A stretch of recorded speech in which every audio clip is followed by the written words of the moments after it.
I take no responsibility. I was left unattended. Whether you're feeling charitable or hoping for help, I'm glad you joined us for another episode of Coffee with Dubs. Today, we're talking about the people who give the most. Is that you?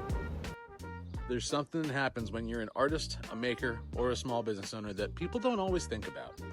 The second a charity needs help, we're usually the first doors that get a little, can you donate a piece? Can you make something for the raffle? Can we use your work in the auction? And listen, charitable work matters. It really does. Communities need it. People need it. I'm not anti-charity. I've donated around 30 pieces over the last 5 years to causes I believed in because I wanted to help. I wanted to make a difference. And honestly, I hoped maybe somewhere in the process, it would connect me with somebody who'd come back for more. A commission, a sale, a customer. And it's never happened. Not once. Now, before you get your pitchforks, hold on. It's not bitterness, it's just data. It's an experience forcing me to look at something differently. But here's the uncomfortable part nobody likes talking about. What happens when the people constantly giving are also the people who are barely staying afloat? From the outside, donating feels noble, and it is. It feels good knowing something you made helped raise money for a bigger cause. But if you're always giving pieces away and never selling them, eventually you have to ask, what's it costing you? Not emotionally, practically. Materials cost money. They say time is money and energy is supposed to generate money. And for makers, time is the biggest currency we have.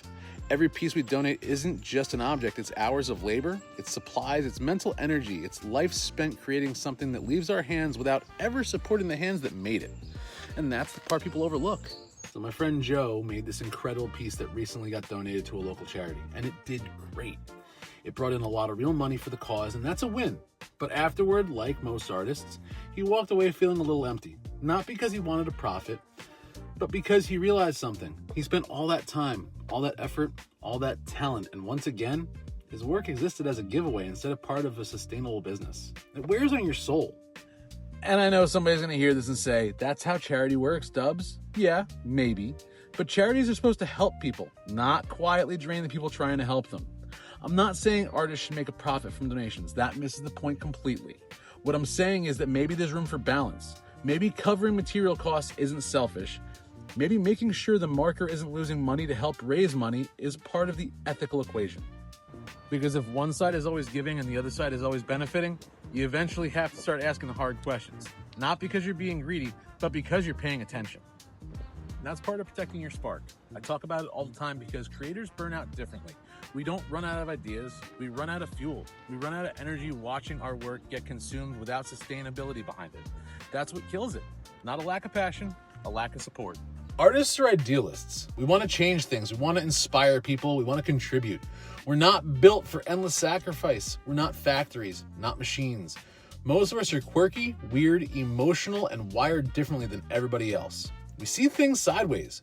We think colors, shapes, and stories, while the rest of you are sitting there in the world thinking about spreadsheets. I'm okay with that. I like being different. What I don't like is that being different gets mistaken for having endless access to my labor. And that's the shift, the conversation, if you will, because if you want artists to keep showing up for causes, they need enough left in their tank to survive their own lives too.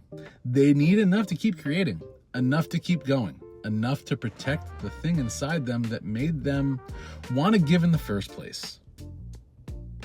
Because if we keep pretending creative labor is infinitely renewable, eventually the people with the biggest hearts stop answering the call.